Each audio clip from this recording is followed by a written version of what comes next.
Magandang araw po, Brother Willie, Brother Edwin, at sa lahat po ng mga kapatid. Ako po si Sis Noemi na magpapatotoo po para po sa kagalingan na ipinagkaloob ng Panginoon para po sa asawa ng pamangkin ko na nagtatrabaho po sa New Zealand. Nangyari po ito noong February 19 at 20, inoperahan po siya sa ulo gawa po ng aneurysm. February 25 ko na po ito nalaman at agad ko pong minisage si Brother Willie po. Humingi po ako ng dasal na agad naman pong tinugon ito ni Brother Willie. February 28 po, nag-send po ng video yung pamangkin ko. Nakita ko po doon na kahit papano ay naigagalaw na po ng asawa niya yung sa kamay, sa paa po niya. Nagsasalita pa po yung asawa niya doon humihingi po ng kape. Tapos po, March 20 po, nag-update po yung pamangkin ko na nakita ko po ulit sa video na kumakain na po yung asawa niya, nakaupo na po siya doon, at solo na po niyang nakakahawak yung bote ng gatas po. Tapos po, kanina po, nag-message yung pamangkin ko ulit, nangamusta po. Tapos kinamusta ko rin po yung asawa niya, si June. Sabi po niya, halos lahat daw po kaya na pong gawin ng asawa niya. Nasa rehab center po yung asawa niya, para daw po maibalik yung dating lakas, at para po makabalik po siya sa trabaho na pagdadrive po. Maraming salamat po sa Panginoong Diyos, Holy Spirit at Panginoong Hesukristo. At sa inyo po, Brother Willie, Brother Edwin, at sa lahat po ng mga kapatid na nagdasal po para po sa kagalingan na asawa ng pamangkin ko po. Magandang araw po sa inyong lahat.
Good morning po sa lahat ng ating mga kapatid, sa lahat po ng ating mga ka-Bible study. Dito po sa ating programa, Ang Mabuting Daan, Worldwide Bible Study sa Facebook Live, sa YouTube Live. Ngayon po ay linggo ng umaga, July 27, 2025.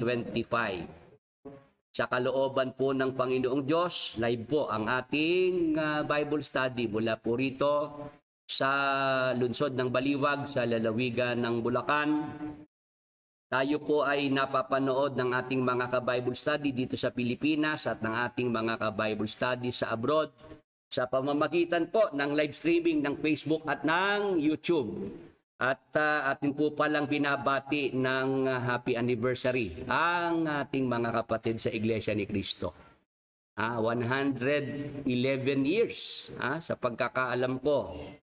Meron kasi tayong mga kamag-anak at mga kaibigan na mga kasapi sa Iglesia ni Cristo. Ating ipinaparating ang ating pagbati sa kanilang anibersaryo.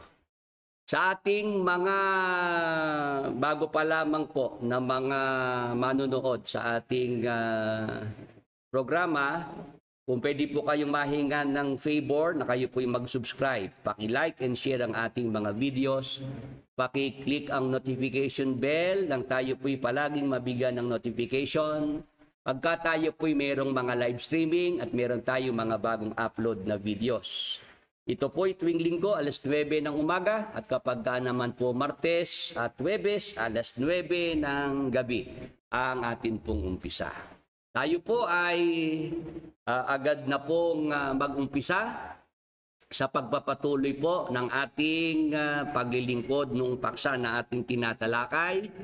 Kung nakahanda na po ang ating mga kapatid at mga ka-Bible study, ang ating paksa, ang mga salitang sinasalita ng dugo ni Jesus para sa mga sumasampalatayang Kristiyano ayon sa Biblia. Ito po ay part 3 na, mga kapatid, mga ka-Bible study ng ating paksa. Inumpisahan natin ito noong July 13 at nung nakaraang linggo, July 20, at ito pong linggong ito ng July 27. Ito po ay topic series at kung loloobin ng Panginoon ay matapos po natin ngayong araw na ito. Sa atin pong paksa, kung natatandaan nyo pa mga kapatid, mga ka-Bible study, ang dugo ng ating Panginoong Jesucristo, ito po'y hanggang ngayon ay nagsasalita, hanggang sa panahon natin ito. Kung papaanong ang dugo ni Abel nung siya'y patayin ni Cain, mula sa lupa, nagsalita iyon. Ang sinasalita ng dugo ni Abel ay katarungan. Humihingi siya ng katarungan sa Diyos sa ginawa ni Cain na pagpatay sa kanya. Ang dugo ni Jesus Christ, mula naman sa langit, nagsasalita. Yan, natatandaan niyo po yon. Kasi si Apostol Pablo, siya nga po ay nakarating sa paraiso sa ikatlong langit. Tama po ba? Kung natatandaan niyo po, yung pinaksa natin noong June 29, pasalamat, sa langit, nandoon ang dugo ni Jesus Christ. Meron ako nabasa na komento rito, saan daw sa Biblia sinasabi ko na ang dugo ni Jesus Christ ay nasa langit. Binasa ko naman Siguro, yung nag-comment, hindi niya pinanood yung video. Yun ang problema magko-comment agad. Yung palang video ko hindi naman pinanood. Pero kung pinanood niya yung video, hindi na niya itatanong sa akin saan daw sa Biblia yung dugo ni Jesus Christ ay nasa langit. Di po ba sa Israel may tabernakulo, yung toldang tipanan, may mga kagamitan doon, kasangkapan, winibisikan ng dugo ng hayop para sa kapatawaran ng kasalanan ng bayan. Dito yun sa lupa, sa noong nandiyan ng tabernakulo ng kapisanan sa Israel. Ngayon, yung mga ginagawa na yon na pagwiwisik ng dugo ng hayop, yun po'y larawan. Anino. Doon sa gagawin ng ating Panginoong Hesukristo. Amen. Naintindihan po ba ng mga nasa Facebook, nasa YouTube? Yung mga hayop na pinatay sa Israel, yung kanilang dugo'y iwinisik doon sa tabernakulo, sa dambana, sa mga kagamitan doon, yun po ay representasyon yun noong gagawin ng ating Panginoong Jesucristo bilang kordero ng Diyos na nag-aalis ng kasalanan ng sanglibutan. Tama po. Kaya yung dugo ni Jesus Christ, yun ba'y hahayaan ng Diyos na yun matapon lang sa lupa? Mag-isip-isip nga ang mga nandyan sa Facebook, sa YouTube.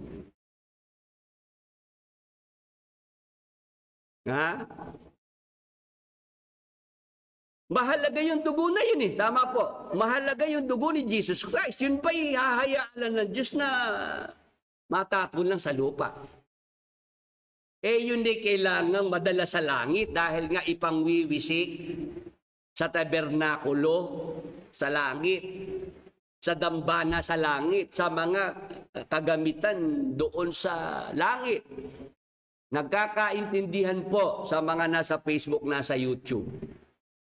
Kaya minsan, kailangan ko pong yung mga nababasa ko dyan sa mga nagko-comment na yan, kailangan ko rin bigyan ng pansin kasi may nakakabase. Pero kung papanoorin nyo lang yung ating video at iintindihin mabuti, maunawaan natin na nasa langit ang dugo ng Panginoong Jesucristo, nagsasalita yon. Ngayon, yung mga sinalita ng dugo ng Panginoong Jesucristo, dahil narinig yun ng Apostol Pablo, sinulat naman niya. Yung mga sulat ng Apostol Pablo, ayun, binabasa natin ngayon. Naintindihan po ba natin? O kaya, sa mga nakaraang linggo ng ating pag-aaral, yung mga salitang sinalita ng dugo ng ating Panginoong Jesucristo, yung tayo po'y napawalang sala na, Roma 5:9, tayo po'y pinalaya na sa kasalanan, Apokalipsis 1:5, tayo ay nalinis na sa lahat ng kasalanan, unang Juan 1:7, tayo po ay tinubos na sa pamamagitan ng dugo ni Jesus Christ, Efeso 1:7. Ngayon, saan tayo tinubos ng ating Panginoong Jesucristo? Sa lahat ng ating mga kasalanan, at bukod sa kasalanan, tayo po'y tinubos ni Jesus Christ sa lahat ng sumpa. Mga kapatid, mga ka-Bible study, Galatia 3:13. Mababasa po natin, sa sumpa ng kautusan ay tinubos tayo ni Kristo na naging sumpa sa ganang atin. Kaya lahat po ng sumpa, mga kapatid, mga ka-Bible study, malaya na dyan ng isang sumasampalatayang Kristiyano. Amen. Wala na tayo sa ilalim ng sumpa. Bakit? Nandyan po ang Panginoong Jesucristo sa pamamagitan ng kanyang dugo, tayo po'y tinubos na sa lahat ng sumpa. Mga kapatid, mga ka-Bible study. Yung sumpa na binabanggit dito, yung sumpa na kapag ka ikaw po ay sumuway, lumabag sa mga utos ng Diyos. Merong kasing kalakip na sumpa yun sa mga masuwayin, sa mga hindi tumatalima sa mga utos ng Diyos. Darating ang sumpa. Ngayon, kasama po dyan yung mga sumpa ng sakit, sumpa ng karamdaman, pati sumpa ng kahirapan. Yan po ay dumarating sa mga sumusuway sa mga utos ng Diyos. Dahil tayo po ay nakipag-ugnayan na sa Panginoong Jesucristo, nakipagrelasyon na kay Jesus Christ, tayo po ay tinubos na sa lahat ng sumpa ng kautusan. Mga kapatid, mga ka-Bible study. Kaya nga, di ba noong nakaraan sabi ko meron lang akong napansin sa mga ibang tagapagturo, sa ibang mga pastor. Alam din nilang i-preach na tayo malaya na sa sumpa. Pero hindi nila napapansin, bumabalik din sila sa sumpa. Paano bumabalik sa sumpa? Pagka nagtuturo na po ng tungkol sa ikapo. Sabi ng mga pastor, pag hindi kayo nagbigay ng ikapo, sige kayo, susumpain kayo ng Diyos. Gusto nyo ba ikang magkasakit ang inyong pamilya? Sumpain kaya ng Diyos sa inyo. Pag hindi nyo binigay ang ikapo, yung inyong negosyo, malulugi yan. Yan ikasumpa ng Diyos sa mga ayaw magbigay ng ikapo. Yun ang sinasabi kong napansin ko na, ewan ko lang kung hindi napapansin ng ibang mga pastor. Hindi sila nagiging consistent. Kasi sinasabi nila, wala nang tayo sumampalataya kay Jesus Christ, sa pamamagitan ng kanyang dugo, tayo po ay tinubos na sa sumpa. Amen. Yung mga nasa Facebook, nasa YouTube, amen. Yung mga sumasampalataya kay Jesus Christ, wala na sa ilalim ng sumpa. Pero pagka hindi magbibigay ng ikapo, susumpain ng Diyos. Naloko na. Naloko na. Kasi ang Diyos, pinipicture nila, wag naman magagalit yung mga pastor. May mga kaibigan akong pastor eh. Merong silang imahe ng Diyos na ipinicture sa mga tao eh. Na parang ang Diyos ay mafia. Parang ang Diyos ay si Asyong Salonga. Noong panahon ni Asyong Salonga sa Pilipinas. Di ba si Asyong Salonga kilala bilang protektor ng mga negosyo doon sa lugar niya? Si Asyong, aalukin ka ng proteksyon sa iyong negosyo. Basta magbibigay ka kay Asyong. Magbabayad ka kay Asyong. Tama? Asyong Salonga. Ngayon, pagka si Asyong Salonga, tinanggihan mo, hindi mo binigyan ng hinihingi niya, yung negosyo mo na yan, si Asyong Salonga rin ng peperwisyo. Hello?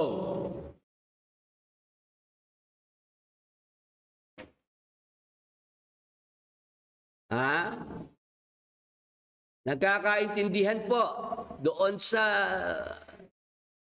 yung ginamit ko lang po yung sa mga mafia, sa mga sindikato na sila ang magbibigay ng proteksyon sa iyong negosyo as long na ibinibigay mo yung hinihingi nila. Pero pagka ikaw ay hindi ka na nagbigay kay Asyong Salonga, yung negosyo mo, peperwisyuhin ni Asyong Salonga. Hindi ganun ang Diyos. Mga kapatid, mga ka-Bible study, hindi po ganun ang Diyos ng Biblia. Hindi ganun ang Diyos ng mga Kristiyano. Amen! Ayan, meron pong maagang mga nanggugulo sa ating programa. Oo, ganun talaga no? Yun daw Gcash natin, bakit daw nandyan? Sabi ko, basahin nyo na lang kung ano yung Gcash na yan. Voluntary donation. Voluntary donation yan. Pag naintindihan nyo yung voluntary, no? Wala naman pinipilit dyan, di ba? No? Wala naman sapilitan dyan. Sa MCGI, wala raw sapilitan pero nandun ang kulitan. Nandun yung ikaw ay ginigil trip, ikaw ay kinokonsensya, di ba? No? Tayo dito lang. Kung nakikinig kayo doon sa ating mga topic series sa pang Martes at pang Webes, yung pangangaral ng salita ng Diyos, may gastos yun. At dapat suportahan talaga para yan magtuloy-tuloy. Libre ang pangangaral ng salita ng Diyos, libre yan. Pero pag dumaan na sa internet, pag ginamit mo na ang live streaming ng Facebook at YouTube, may gastos na doon. Amen. Tayo po dito wala tayo ritong hypocrisy. Wala tayo ritong pagpapaimbabaw. Hindi naman kasi magiging posible na si Brother Willie nasa Bulacan, mapanood ng mga nasa abroad. Mapanood sa iba't ibang lugar dito sa Pilipinas. Kailangan mo ng internet. Kailangan mo si PLDT, kailangan mo si Globe. Tama po. Para ka naman serbisyuhan ng PLDT, ng Globe, kailangan mo magbayad. Amen. Saan kukunin yung pambayad dyan sa internet? Di ba sa voluntary donation ng mga sumasampalatayang kapatid. Amen. Tapos ang usapan. Sa MCGI, hihinga ka ng abuloy, kukunin noong leader, ibubulsa na noong leader, ipambibili na noong mamahaling sasakyan. May ipinakita sa Facebook yung big bike na pwede sa dagat, talaga lumutang sa dagat. Yung tumitiklop yung gulong. At ang sabi nung kuya, yun daw ay gagamitin pag kami mga nabaha, ipang-re-rescue. Hindi nauto yung mga miyembro, nauto ni KDR para daw pang-rescue sa mga nabaha. Yung bike na lumulutang sa dagat. Ako naman nakikiramdam nitong mga nakaraang pagbaha, nitong mga nakaraang araw. Wala naman ako nakitang ginamit na pang-rescue. Yung ipinakita doon sa video. Yan. Tapos itong si KDR, namatay yung kanyang isang tiyuhin na kuryente. Diyan sa may Kalumpit. Mag-asawa na dilipad ng hangin yung yero, hinabol. Sumabit sa live wire, kuryente. Di na kuryente, patay yung mag-asawa, isa doon tiyuhin ni KDR. Yun ang nagbulgar ng kalokohan nung magtiyuhin na ito ngayon, bakit daw agad-agad na ibalita sa UNTV? Hindi lang binigyan ng pangalan. Basta sabi mag-asawa na kuryente, namatay, ganon.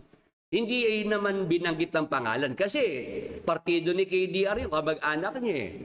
Sabi ng mga nakapansin, bakit yung nagpalakulan ng ulo sa loob mismo ng pasalamatan, hindi binalita? Hindi talaga maayos yung TV station na yan, yung radio station na yan. May nakuryente, namatay, binalita. Kasi pinapangtakot nila ngayon yung pangyayari na yun. Ayan tinan nyo, nagsalita laban sa mga sugo. Ano nangyari? Diba? Yun Yun ang kanilang ngayong gustong iparating na mensahe sa mga miyembro Huwag kayo magsasalita ng laban sa mga sugo, yan ang mangyayari sa inyo. Yan nagsalita ng laban sa mga sugo. Ayan ano nangyari? Patay. Yung kamatayan. Kumbaga, horrible. Yung naging kamatayan.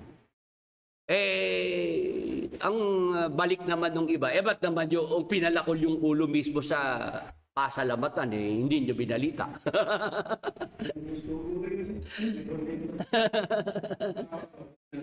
Ayun. Yun ang sagot natin dyan, ngayon, balik na tayo sa ating paksa. May pumasok lang kasing fanatics na gustong bang istorbo pinagbigyan lang natin. Ngayon, ang mga pastor, balik tayo sa mga pastor, wag naman magagalit Yun lang ang aking comment. Na sana ay pag-ukulan ng pansin. Dapat maging consistent tayo. Pag sinabi nating tayo wala na sa ilalim ng sumpa, tinubos na sa ilalim ng sumpa, wala na dapat na pag hindi ka nagbigay ng ikapo, susumpain ka ng Diyos. Kasi ang Diyos lumalabas parang mafia, sindikato. Kailangan ng protection money. Pagka nagbigay ka ng ikapo, okay ang negosyo mo. Pagka hindi ka nagbigay ng ikapo, malulugi negosyo. Naloko na. Yung ibang mga mga viewers, iniintay sa akin yung naloko na But really, doon kami nagigising Doon kami na tutuwa pagka ikaw nagsasalita ng ganon. Yun naman yung aking obserbasyon. Ewan ko lang kung yan napansin din ng ibang mga pastor. Dapat, tayo po mga sumasampalataya, yun ang ating panghawakan. Wala na tayo sa ilalim ng sumpa. Hindi tatalaba sumpa sa Kristiyano. Amen. Kahit sino pa sumumpa sa iyo. Kaya ako tinan nyo, sinumpa ako ni Brad Eli, tumalab ba? Sige nga, yung mga fanatics dyan.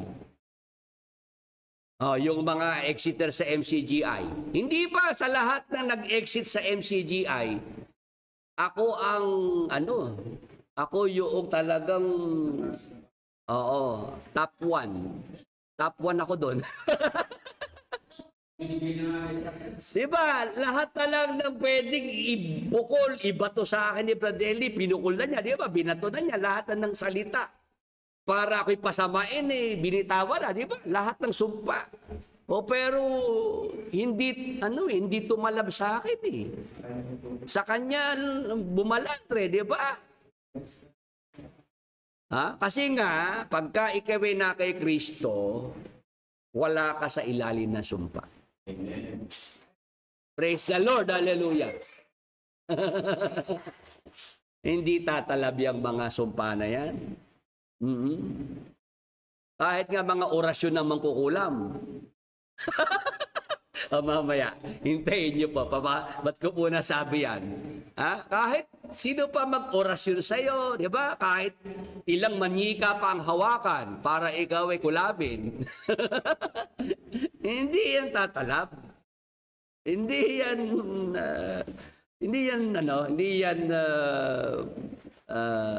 uubra. Mga kapatid, mga ka-Bible study. Ngayon, ang ating Panginoong Jesucristo nung nasa lupa, pinakita niya na hindi lang yung pagpapatawad ng kasalanan ang kaya niyang gawin. Kaya rin niyang magpagaling ng mga sakit karamdaman. Kasi yun ang sinasabi sa awit 103:3, mga kapatid, mga ka-Bible study. Na siyang nagpapatawad ng iyong lahat ng mga kasamaan, na siyang nagpapagaling ng iyong lahat ng mga sakit. Yan po ang ipinagkakaloob ng Panginoong Diyos, ng Panginoong Jesucristo sa lahat ng sumasampalataya. Kagalingan sa lahat ng mga sakit. Pangunahin, kapatawaran sa lahat ng mga kasalanan. Amen. Si Jesus Christ, siya po ang ating manunubos. Tinubos ang lahat ng ating mga kasalanan. Si Jesus Christ, siya rin ang ating dakilang manggagamot. Amen.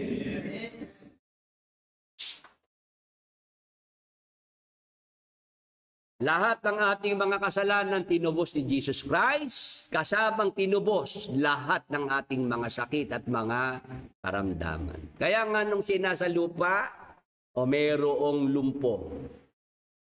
Sabi ni Jesus Christ, pinatatawad na ang iyong mga kasalanan. Nag-react yung mga nakarinig. Sino ika itong nagpapatawad ng kasalanan? Diyos lamang ang pwede magpatawad ng kasalanan. Sabi ng Panginoong Jesucristo, alin baga ang magaang sabihin? Pinatatawad ang iyong kasalanan o sabihing lumpo, ikaw ay bumangon at buhatin mo ang iyong higaan? Pero para patunayan ko sa inyo na ang anak ng tao ay may kapamahalaan para magpatawad ng kasalanan, sinasabi ko sa iyo, ikaw na lumpo, buhatin mo ang iyong higaan at umuwi ka na. Yung pinatawad niya sa kasalanan, sinabihan din niya na, bumangon ka, at umuwi ka na sa inyo. Nakita ng mga tao na nagawa din ni Jesus Christ, magpagaling at magpatawad. Amen. Praise the Lord. Hallelujah.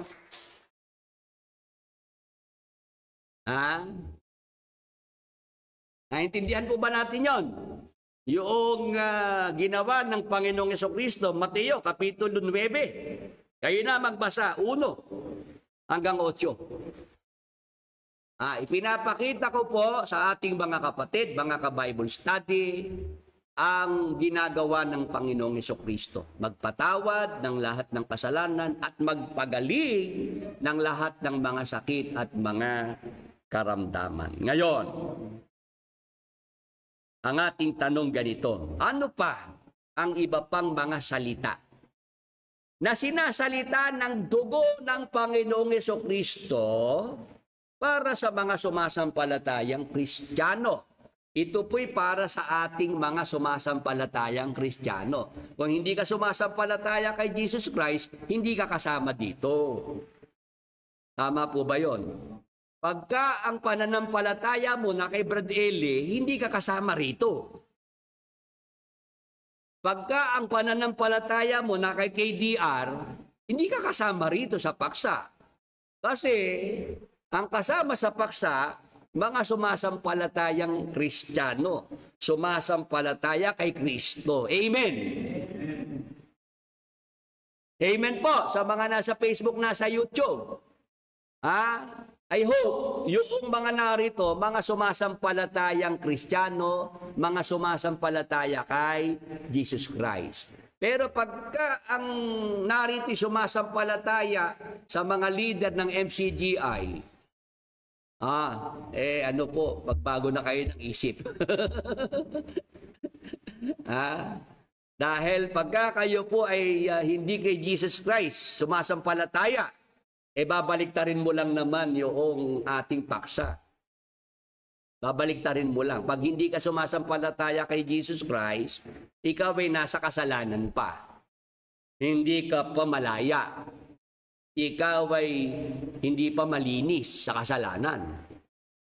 Ikaw ay hindi pa natubos. Di po ba? Ganun na naman, reverse. Sa mga sumasampalataya, ayun, napawalang sala. Malaya na, malinis na, tinubos na. Sa mga sumasampalataya. Ngayon, sa hindi sumasampalataya kay Jesus Christ, mga panatiko pa kay Brad Ele, panatiko pa kay KDR, ito naman, nasa ilalim pa ng sumpa. Nasa ilalim pa ng kasalanan. Tama po. Ganon naman kadali intindihin eh. Kaya yung mga gustong makalaya sa kasalanan, yung mga gustong makalaya sa sumpa, bitawan nyo si Brad Eli, bitawan nyo si KDR, at kayo'y bumalikwa sa Panginoong Jesucristo. Amen. Pero hanggat kayo ay panatiko kay Brad Eli, kay KDR, mananatili kayo sa ilalim ng sumpa. Mananatili kayo na alipin ng kasalanan. O yan tandaan nyo po yung sinabi ko na yan. Pagka kayo ay hindi kay Jesus Christ sasampalataya, hindi nyo ma-enjoy itong mga sinasabi ng dugo ng ating Panginoong Jesucristo. Hindi nyo mararanasan yung mga salita ng dugo ng Panginoong Jesucristo. Ngayon, ano pa ang isang salitang sinasalita ng dugo ni Jesus Christ para sa mga sumasampalatayang Kristiyano? Basa, Colosas 1:20. Ito po nakasulat. At sa pamamagitan niya ni Jesus Christ ay pakipagkasunduin sa Kanya ang lahat ng mga bagay na pinapayapa niya sa pamamagitan ng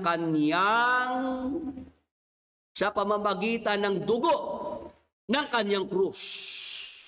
Sa pamamagitan niya, sinasabi ko, maging mga bagay sa kalupaan o mga bagay sa sangkalangitan. Ano po ang ating nabasa, mga kapatid, mga ka-Bible study?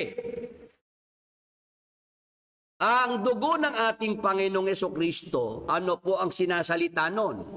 Ang sabi po rito sa pamamagitan niya ay pakipagkasunduin sa Kanya ang lahat ng mga bagay na pinapayapa niya sa pamamagitan ng dugo ng Kanyang krus. Ano dapat nating maintindihan? Sa pamamagitan po ng dugo ng Panginoong Jesucristo, ano ngayon ang nai-enjoy natin? Ano ngayon ang nasa atin? Ang nasa sa atin po ay kapayapaan. Meron na po tayong kapayapaan ngayon, mga kapatid, sa pamamagitan ng dugo ng ating Panginoong Jesucristo. Anong klaseng kapayapaan po iyon? Yung nasa sa atin ngayon na mga sumasampalatayang Kristiyano. Basa, Roma 5:1. Ito po ang nakasulat. Yaman nga na mga inaaring ganap sa pananampalataya, meron tayong kapayapaan sa Diyos. sa pamamagitan ng ating Panginoong Hesukristo. Nakikinig po ang mga nasa Facebook, nasa YouTube. Anong klaseng kapayapaan ang naipagkaloob sa ating mga sumasampalatayang Kristiyano? Sa pamamagitan ng dugo ng Panginoong Hesukristo, meron tayong kapayapaan sa Diyos. O yan po ba mga kapatid, mga ka-Bible study? Naranasan nyo na po ba yan? Na-experience nyo po ba na ngayon meron na tayong kapayapaan sa Diyos? Na ikaw, kahit ano ang mangyari sa paligid mo, meron kang kapayapaan sa puso mo. Sagot nga po, ang mga nasa Facebook, nasa YouTube. Kahit ano pa ang nangyayari sa paligid natin, tayo po ay panatag, tayo po ay mayroong kapayapaan. Amen. Kasi ito po ang ipinagkakaloob sa mga sumasampalataya kay Jesus Christ. Kapayapaan sa Diyos. Na kapag ka ikaw, kapatid, ay tatawag sa Diyos, mananalangin sa Diyos, ano ba nararamdaman mo? Meron bang kapayapaan sa puso mo? Ikaw ba ay tiwala na ang Diyos ay nakikinig sa mga panalangin mo? Sige po, ang mga nasa Facebook, nasa YouTube,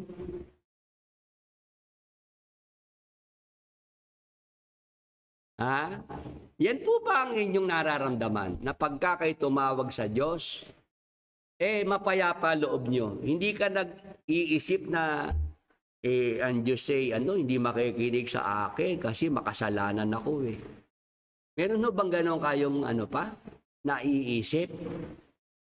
Sa MCGI nung araw madalas pagka may mga nagtatanong kay Brad Eli sa aralan ng mga manggagawa, mga manggagawa na yan pagka kami aralan, may open forum. May magtatanong na mga manggagawa kay Brad Eli, paano po ba ito? Kasi mangunguna po ako sa panalangin, sa pagsamba. Ako po mismo mangunguna, nakakaramdam na ako nahihiya na makipag-usap sa Diyos. Kasi pakiramdam ko po, ang dumi-dumi ko, Brad Eli Hello? Hindi ho ba nakakatakot yung ganon? Dadalo kayo sa mga pagkakatipon sa MCGI, yung mga mangunguna sa pananalangin, sila mismo merong nararamdaman sa kanilang mga sarili na sila pagka nanalangin sa Diyos sila mismo hindi papakinggan ng Diyos. O kaya nga may mga nakapansin kahit nung buhay pa si Brad Eli, hindi na nananalangin sa pasalamat. Sige, yung mga narito, napasin niyo po ba yan? Buhay pa si Brad Eli, hindi na po nadidinig na siya nangunguna sa panalangin. Meron ng tagapanalangin, meron sa opening, may sa closing. Sa pasalamat, wala nang nananalangin na Brad Eli, si KDR, lalo ngayon hindi nananalangin. Hello! Ayan, Leoncio Sayo, tama po kayo. Ayan, tinan nyo, may sumasang-ayon sa akin. Alam nila kasi ako ganun mapag-observe ako Oo. Napansin ko na itong magtsuhing kako, hindi na nananalangin. Hindi na naglilid sa prayer. Siguro kako, alam nila na talagang yung mga pinaghahagawa nila. Oo. Oo, alam kako na magtsuhin na yung mga ginagawa nila hindi nalulugod ang Diyos kaya ni manalangin ayaw nang gawin Ayan. Ayan, kay Rio Bonita, totoo po yan. Ayan. Hanggang ngayon si KDR hindi nananalangin. Pero siyang ina-assign para manalangin. Bakit? Kasi walang kapayapaan sa Diyos yun. Amen. Kasi pagka ikay may kapayapaan sa Diyos, payapa ang puso mo. Kayang-kaya mo makipag-usap sa Diyos. Hindi ka nagdadalawang isip, hindi ka, kumbaga, hindi ka nakakaramdam na ikay nahihiya. Di ba, ano? Yung mga manggagawa sa MCGA, ganun eh. Pasalamat nung araw. Di nagtotoka-toka ng kung sino maglilid sa opening prayer. Di ang mga talagang inaatasan mga MIC, yung mga KNP na yan. Pagka ang nakatoka na si Brad Mel, si Brad Mel, naku sabi ko nga sa inyo ako pupuntahan doon sa aking unit at ako ang kokontratahin. 6:00 pala ng umaga. Pumakatok na sa pintuan ko si Brad Mel. O Brad Mel, bakit? Hindi pa nakakapaghilamos nasa pintuan ko na Ang aga mo naman kako, Brad Mel. Kasi Brad Willie, ako ang inassign ni Vice para manguna sa panalangin sa pasalamat. Ikaw pala kako, inassign, ba't narito ka pa sa pintuan ko? Kaya nga ako pumunta sa'yo, Brad Willie. Ikaw yung aking papakiusapan na ikaw na ang manalangin ngayong umaga. Hello. Kaya kung nanonood sa akin si Mel, di sabihin niya nagsisinungaling ako. Sabihin niya hindi totoo itong sinasabi ko. Ako po ay papakiusapan, Brad Willie, ikaw na ang mag-opening prayer. Bakit, Brad Mel? Kasi alam mo naman Sabihin ganun baka hindi naman makinig sa akin ng Diyos pagka ako ang manguna. Hello. O ganun din yung Rodel. Isang Bible exposition dyan sa Rizal, siya ang dapat mag-opening prayer sa Bible exposition. Ako rin ang kinausap. Brad Billy, pwede bang ikaw na mag-lead sa opening prayer? Bakit? Hindi kasi ko nakahanda. Ikaw na lang. Ayun, di ako pinagbibigyan ko yung mga kasama ko na to. Ikaw manalangin. Pero nung ako'y umalis sa MCGI, ako ang pinakamasamang tao. Yan. Di tanongin niyo sila kung hindi totoo yung sinasabi ko. Ako pag sinabing manalangin, kahit nga si Brad Eli yung si Brad Eli, ilang beses akong ina-assign manalangin. Walang pasabi yun, on the spot. Sasabihan ka, pangungunahan tayo ni Brad Willie. Yun, ako naman manalangin. Kasi, meron kasi kung sa Diyos kumbaga, personal. Personal sa akin na nararamdaman ko ang Diyos naman hindi naman galit sa akin. Kaya malakas ang loob ko pagka sinabihan ako manguna sa panalangin, manguna ako sa panalangin. Kasi nararamdaman ko, meron naman akong kapayapaan sa Diyos. Kasi kay Jesus Christ ako sumampalataya, hindi naman kay Bradeli. Nagkakaintindihan po. Mulat sa pool. Simulat sa pool, mahal kita, nalalaman mo. Walang-wala sa loob ko, na iiwanan mo. Ayan, mulat sa pool. Ako hindi naman kay Brad Eli sumampalataya kay Jesus Christ. Kaya nga nung makita ko si Brad Eli, hindi totoo, hindi tunay. Di ba sinalungat ko? Siya tinutulan ko. Kasi kay Jesus Christ ako sumampalataya, mga kapatid. Kaya ako may kapayapaan sa Diyos sa pamamagitan ng Panginoong Jesucristo. Kaya noong mga panahon na yon, pagka mayroong itinutokang pananalangin sa akin, nagagawa ko ng, hindi ako nagdadalawang isip. Hindi ako nag-aalangan. Hindi kagaya nitong mga nasa MCGI. Ha? Lalo si KDR, 4 na taon nang siya ang namumuno, nangangasiwa sa MCGI, ni hindi pa raw nadidig manalangin. Naloko na.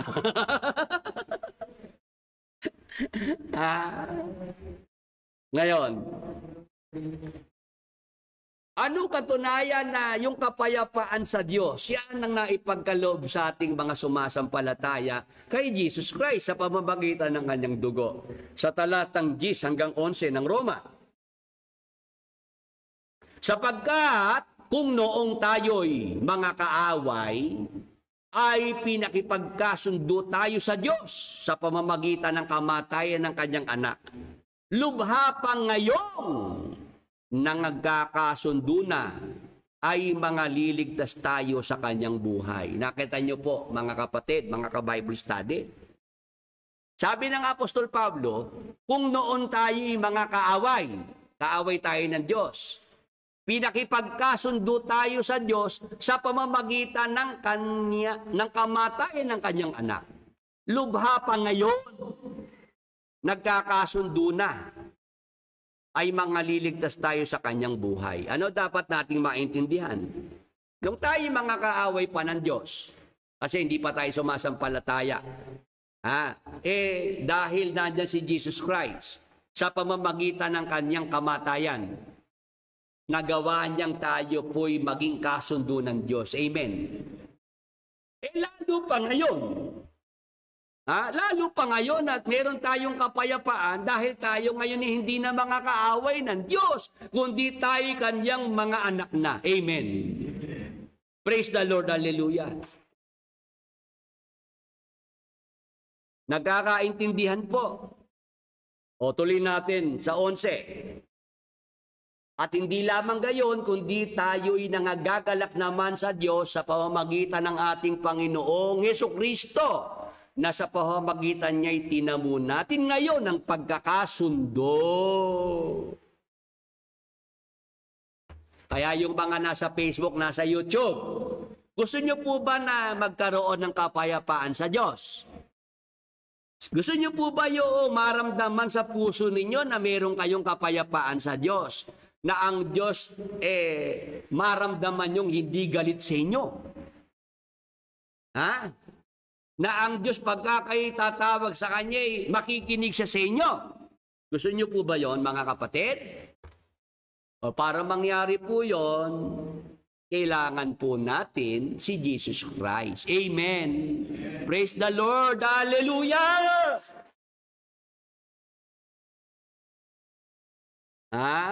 Dapat po ay si Jesus Christ. Magkaroon tayo ng pakikipag-ugnayan sa Panginoong Hesukristo. Sumampalataya tayo sa Panginoong Hesukristo. Ano gagawin ni Jesus Christ? Sa pamamagitan ng kanyang dugo, ipagkakaloob niya yung kapayapaan sa Diyos sa ating mga puso. Yan ang dapat nating maintindihan. Ngayon, bukod sa tayo po'y meron ng kapayapaan sa Diyos, ano pa po yung isa pang salitang sinasalita ng dugo ng Panginoong Hesukristo? Nakakaaliw din po kayo pakinggan sa pangangaral, lalo na naaawit kayo tulad ni Brad Eli. Alam nyo, hindi naman po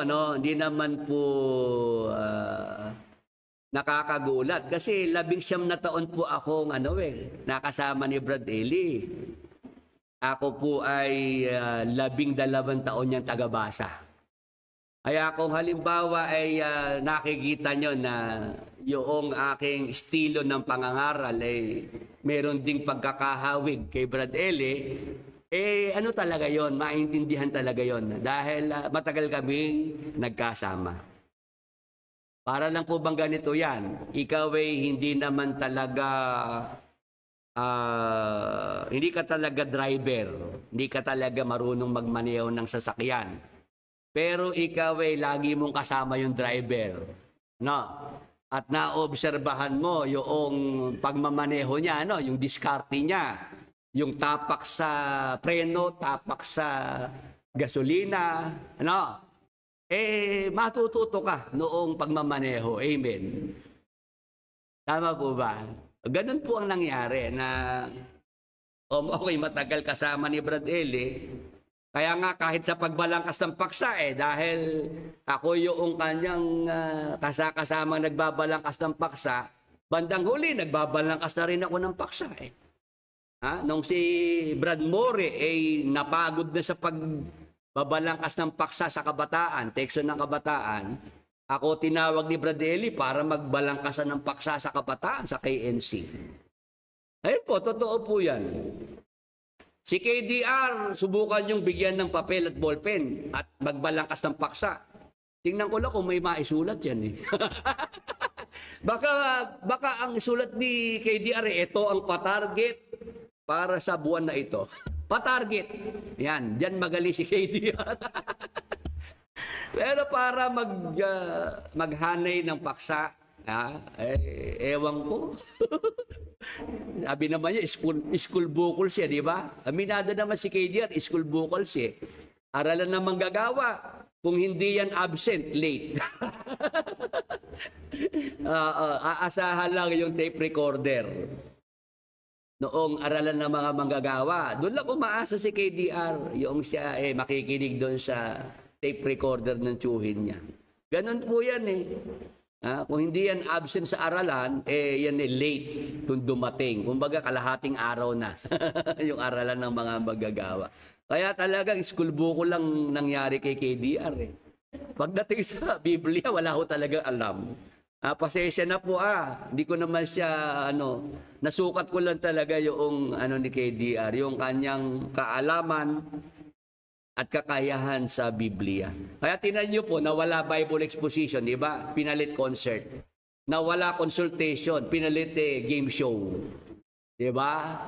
Ang pagsasanay. Meron silang yung parang family feud. Meron pa silang mga Pinoy henyo na estilo.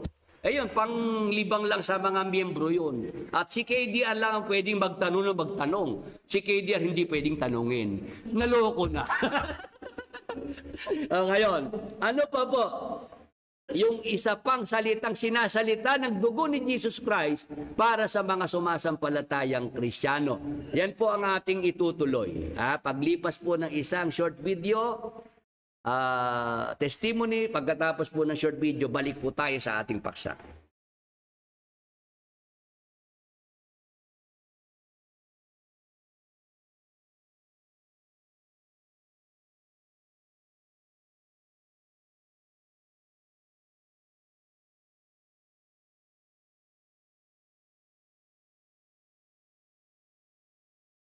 Mga kapatid, pagpalang araw po sa inyong lahat. Nung nakarang araw po kasi kahapon, nagkaroon po ako ng mild stroke. Hindi po makagalaw itong kanan ko po, mga kapatid, saka itong paa ko, iwan lagi. Yan po, kahapon galing nga po ako ng ospital. Ayun, nung pinag-pray-din ako ng Brad Willie bago po kami pumunta, nakakalakad na po ako ng medyo okay naman po yung lakad, kaso naiiwan pa rin talaga itong sa tansya ko nasa 80% pa lang siguro yung lakas. Dito naman sa kanan ko sa kamay nasa 90% kasi nakakagalaw pa siya, medyo mas malakas pa konti dito sa pako Tapos ngayon, nung pumunta po sila Brad Willie, ngayon nila ako Brad Willie.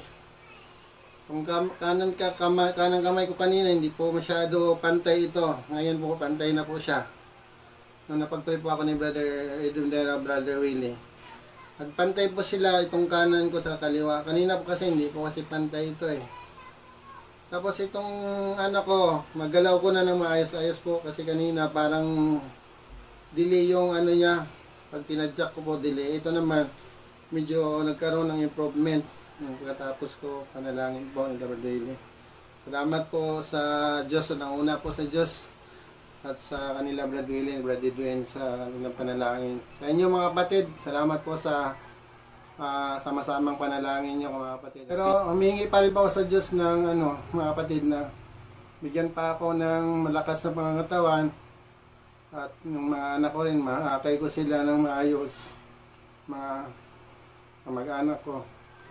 Kasi ngayon siguro napakabuti talaga ng Diyos. Hindi pa ako binigla yung parang, yung iba kasi totally bigla, tapos tumatabingi yung mukha ako. Wala po akong naramdaman, ayos naman yung pananalita ko. Amen. Kaya praise the Lord po. Amen. Hindi pa ako pinabayaan ng Diyos. Amen. Amen. Mga kapatid, salamat po sa inyong lahat. Amen. God bless.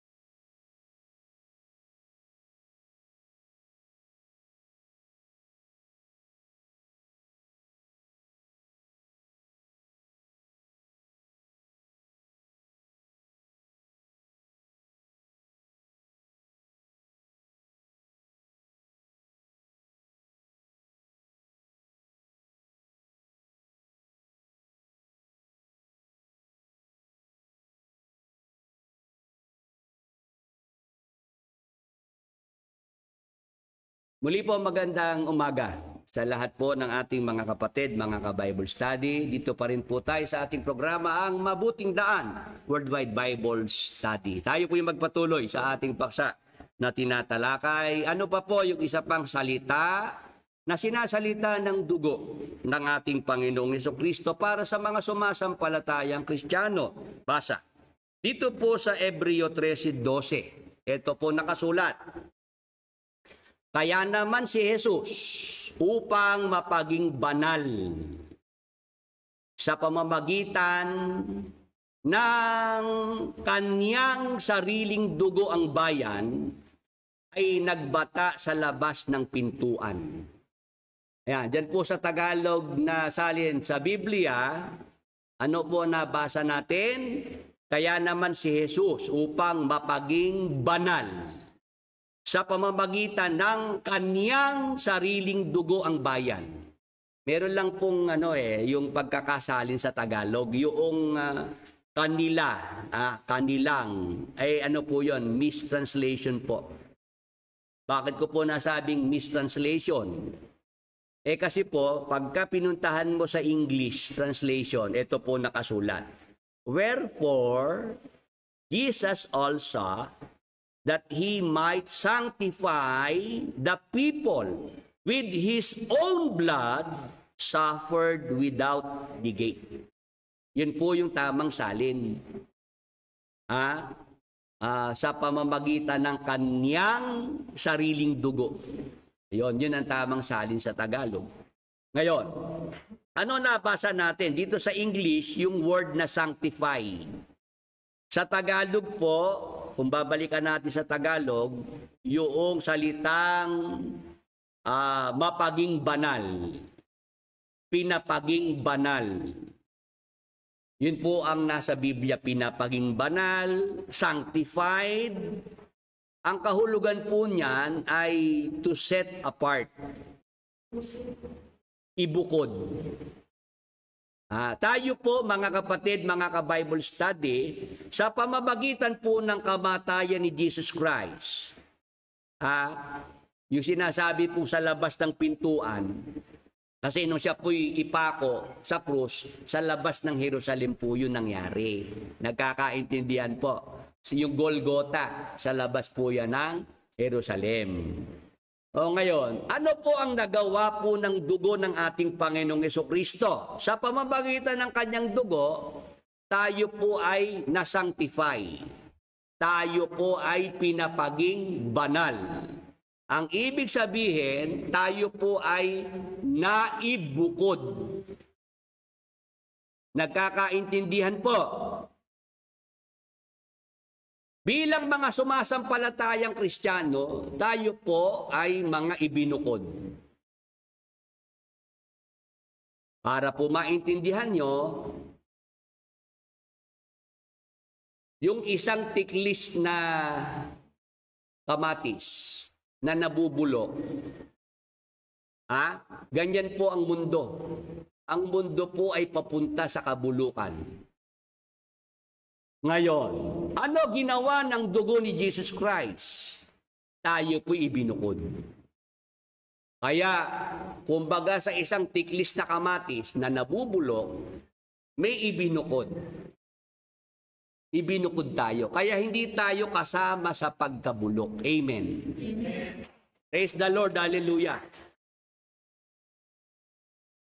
Ganyan po ang kalagayan nating mga sumasampalatayang mga Kristiyano. Tayo po sa pamamagitan ng dugo ni Jesus Christ, pinapaging banal, sanctified, set apart, mga ibinukod. Kaya kung ang sanlibutan ito, dahil nga po sa kasalanan, ay papunta na po sa kabulukan, tayo pong mga sumasampalataya kay Jesus Christ, sa pamamagitan ng kanyang dugo, tayo po'y mga ibinukod. Hindi tayo kasama sa kabulukan ng sanglibutan. Kaya nga, ang sanglibutan, pag pinagmasdan mo, ano ang mga ginagawa? Di ba, mga kasalanan. Yung kasalanan, yan ang sanhi para mabulok ang sanlibutan. Nandiyan sila'y naglalasing. Tama po. O tayo po bilang ibinukod, hindi ka kasama sa paglalasing. Amen! Nagkakaintindihan po. Kaya nga ako nung matuklasan ko yung Area 52, yung nightclub sa Brazil, ni Brad Ele, na siya nagbenta ng alak. Tapos naglalasingan doon sa nightclub ni Brad Ele. Sabi ko, yan ang patunay na hindi kayo pinapaging banal. Hindi kayo naibukod kasi kasama kayo sa paglalasing. Nagkakaintindihan po? Di ba si Brad Ele nagdodoktrina, bawal magtinda ng alak. Bawal daw maging kasangkapan para dyan sa ang mga tayo maglalasing, di ba? Kaya yung mga may tindahan dito sa Pilipinas, mga may sari-sari store, nag-stop sa pagtitinda ng alak. Si Kapedeng, nung araw sa Sabang, may tindahan sila, malakas yung kanilang tindahan kasi may tindang alak, sigarilyo nung magpadoktrina na si Kapedeng, mabautismuhan sa ang dating daan, tigil yung pagbebenta ng alak, sigarilyo. Kaya humina na yung tindahan nila Kapedeng. Yung ibang mga tindahan na ang lumakas dahil sila ang nagtinda ng alak, sigarilyo. Tapos malalaman natin na si Brad Eli pala nung nasa Brazil na nagpatayo ng Area 52, nightclub, at nagbenta ng alak. At lasingan talaga sa kanyang nightclub. Naloko na. Ay paanong sila'y pinapaging banal? Kasi pag pinapaging banal ka, ikaw ay ibubukod. Amen? MCJ kasama rin sa paglalasing, bulok din. Ayan, naintindihan niyo po, mga kapatid, mga ka-Bible study.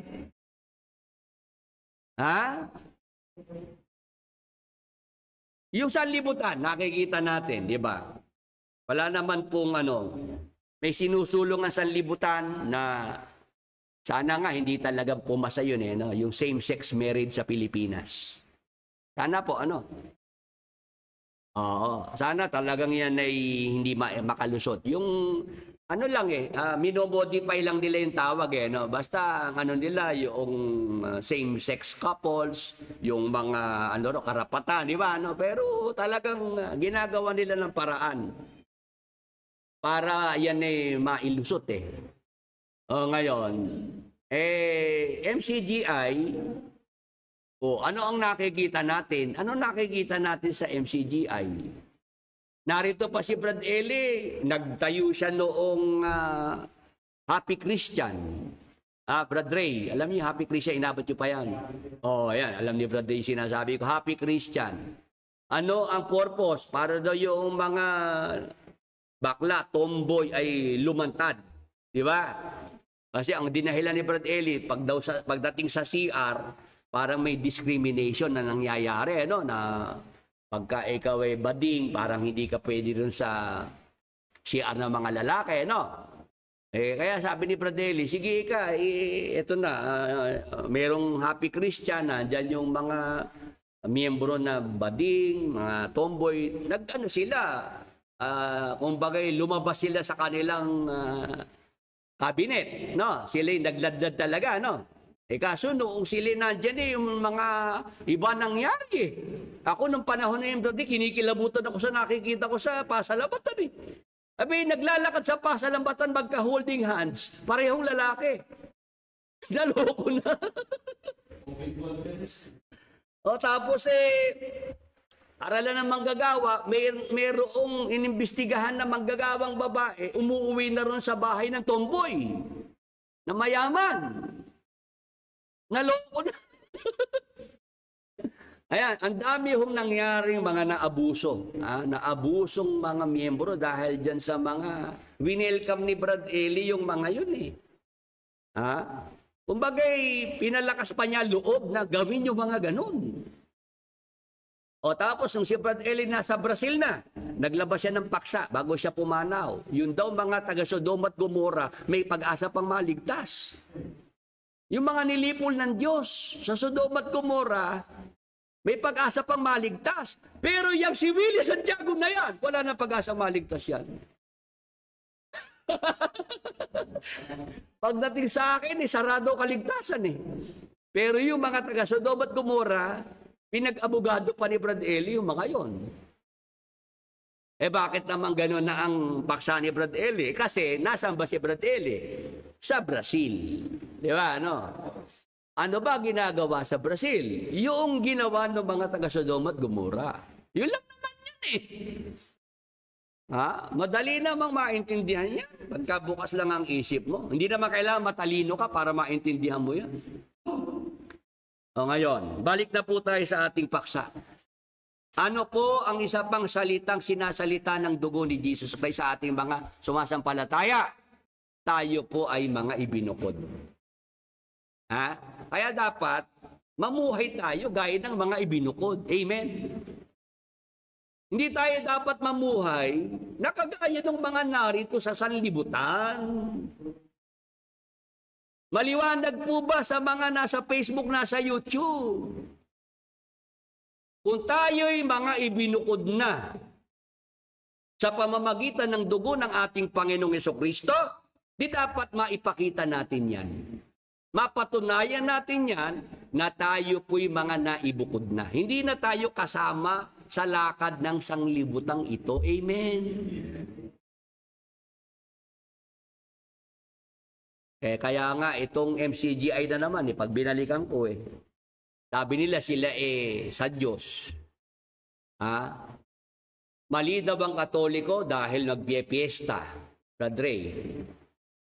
Meron silang rebulto, pinagpiyepiesta. May mga banderitas na kasabit. Naghahanda ng mga lechon. Masasarap na pagkain. Mali yung piyesta ng Katoliko na yan. Tapos ito MCGI, may piyesta ng Diyos. May banderitas na rin. May rebulto na rin. Tapos may mga lechon, yung mga lechon na yan ang pinang-aanyaya, pinanghihikayat sa mga tao Sabi ko talagang nung buhay si Brad Eli, sabi ni Brad Eli, dapat hindi sa pagkaing napapanis. Dapat nagpapagal tayo, hindi sa mga pangtiyan. Kasi napapanis lahat ng yan Tapos ito ngayon ng MCGI, yan, piyesta ng Diyos, mga lechon, nakaparada. Tapos, pakain ng lugaw. Ngayong nagbabaha, nagbigay ng lugaw. Okay sa akin yun. Wala kayong ano doon.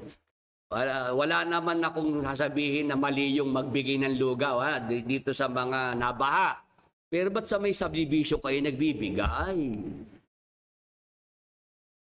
Ba't sa mga taga-subdivision? Kita mo naman yung pintuan pa lang, yung gate pa lang ng bahay, mayaman na, di ba, ano? Dapat magpamigay ng lugaw doon talaga sa mga mahihirap na lugar. Naka-video pa, yun pa. Ayan ang problema, no? Talagang ang target nila yung mga may pera, no? Yung mga mayayaman. Kasi subdivision ba naman ang pinuntahan, eh? Doon ka sa squatter na magpamigay, nung mga lugaw na yun, okay na okay kasi talagang yun ang mga nangangailangan, di ba? Ngayon, ang ibig kong sabihin, mga kapatid, mga ka-Bible study, bilang mga ibinukod sa sanlibutan, dapat mamuhay tayo gaya ng mga ibinukod.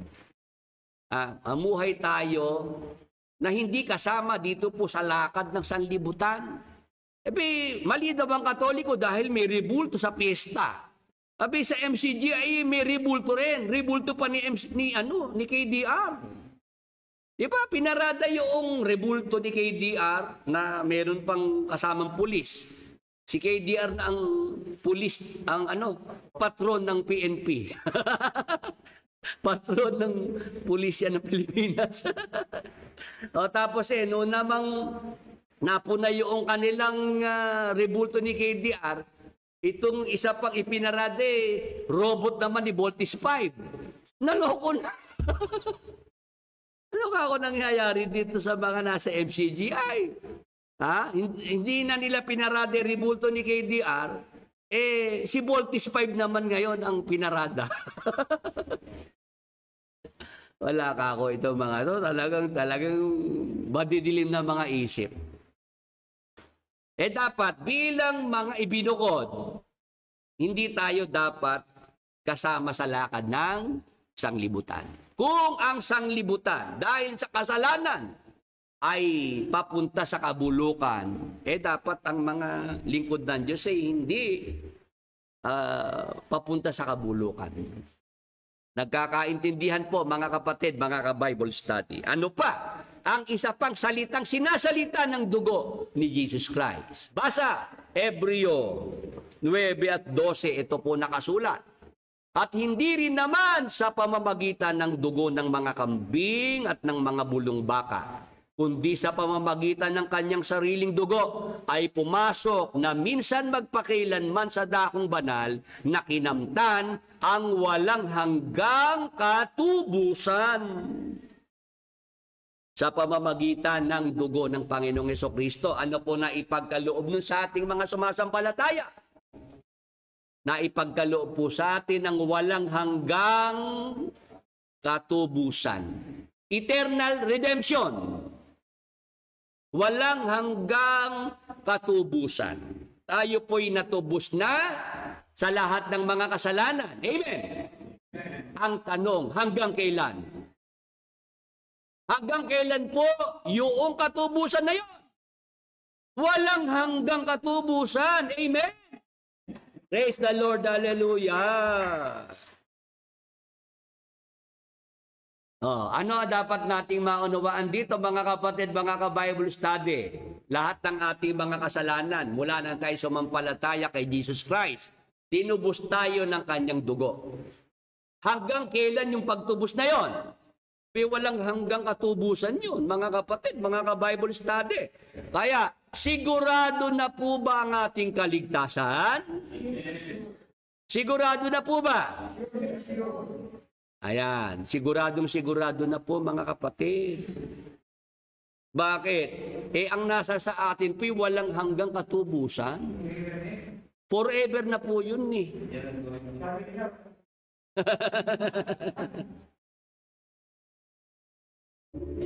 Di ba? Maliwanag po ba? Kaya tayo pong mga sumasampalatayang Kristiyano, nakakatiyak na po tayo ng ating kaligtasan. Bakit? Kasi ang ipinagkaloob sa atin, walang hanggang katubusan. Sa MCGI, hindi tiyak ang kaligtasan eh. Pag namatay na lang eh.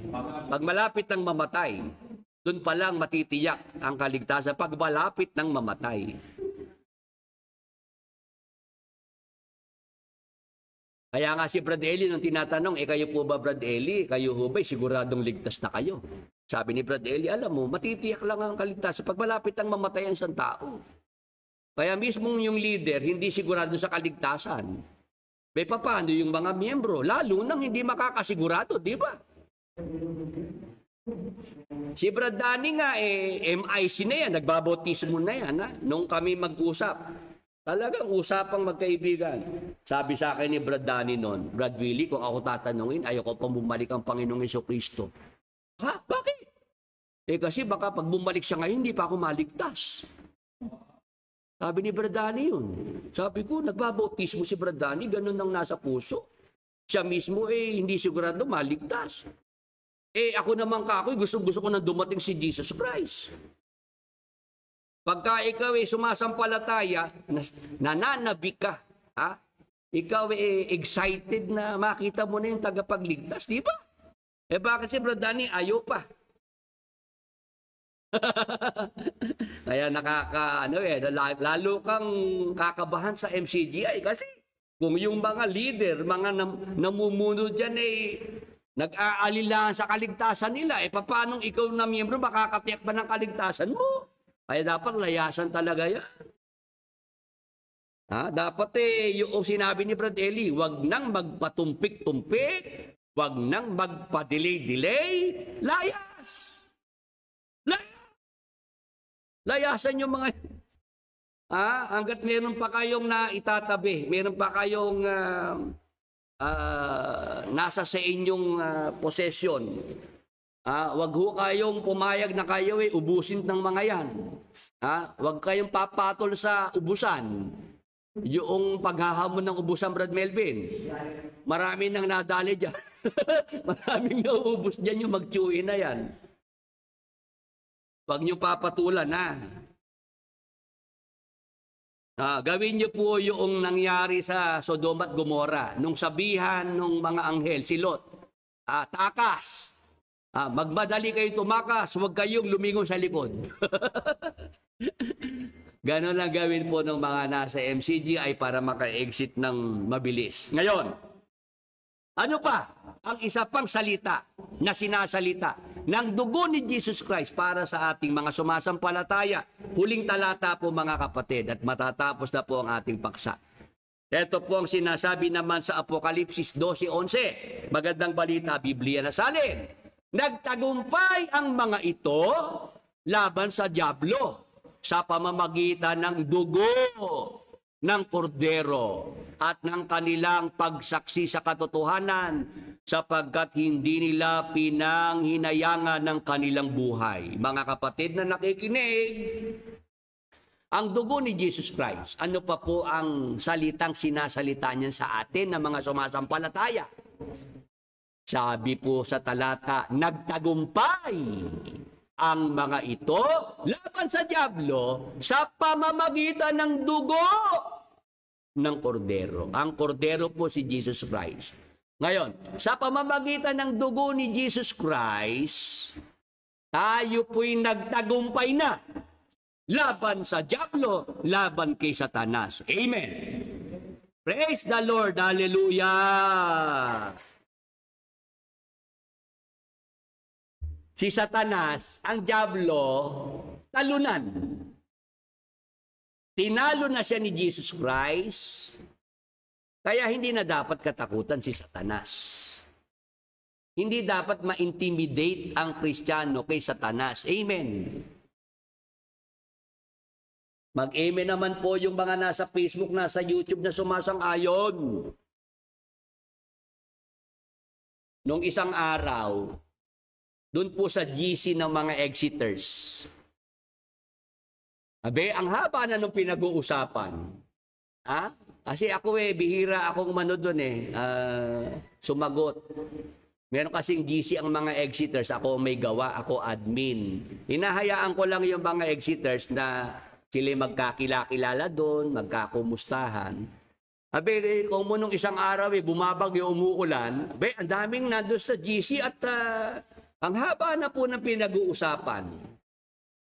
Abe, nabasa ko, may nag-post doon, kung mahal tayo ng Diyos, bakit naman yung fallen angel na si Satanas, dito pa inihagi sa lupa? Hello?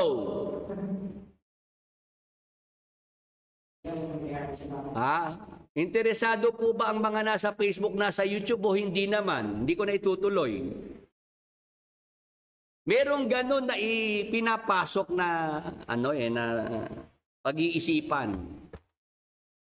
Kung talagang mahal tayo ng Diyos, ba't naman yung fallen angel na si Satanas, dito pa sa lupa inihagi, sinarito tayo?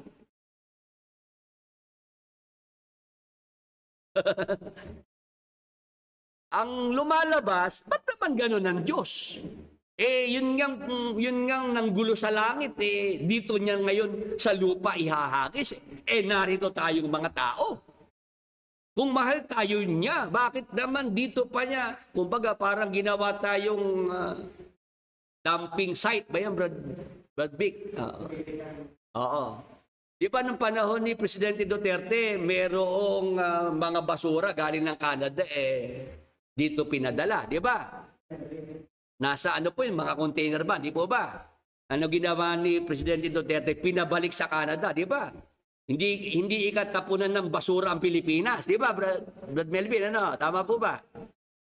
Parang ganun tong, alam nyo, may mga nag-exist sa MCGI, meron doon ang paniniwala sa Diyos 1% na lang Meron naman 0% na talaga. May mga na sila, pag-aalilangan na sa Diyos. Pinasok na sila ng mga pagdududa. Di ang haba na ng usapan. Noong pasukan ko, tumigil nung pasukan ko. Pati si Judas Iscariote, pinoproblema na nila. Si Judas Iscariote may kaligtasan o wala? Di may sumasagot na ganito, ganyan. Palibasa ako nahabaan na sa pinag-uusapan sa GC, pinasukan ko na. Pagpasok tigil ang usapan Sabi ko, alam nyo, bago nyo problemahin si Judas Iscariote kung may kaligtasan o wala, problemahin nyo muna mga sarili nyo, mga pamilya nyo, kung may kaligtasan na kayo o wala pa. Tigil ang usapan. Ganun lang ako. Ayoko nang yung mag-aksaya ng oras. Tapos ang mga tanong nyo, what if? What if?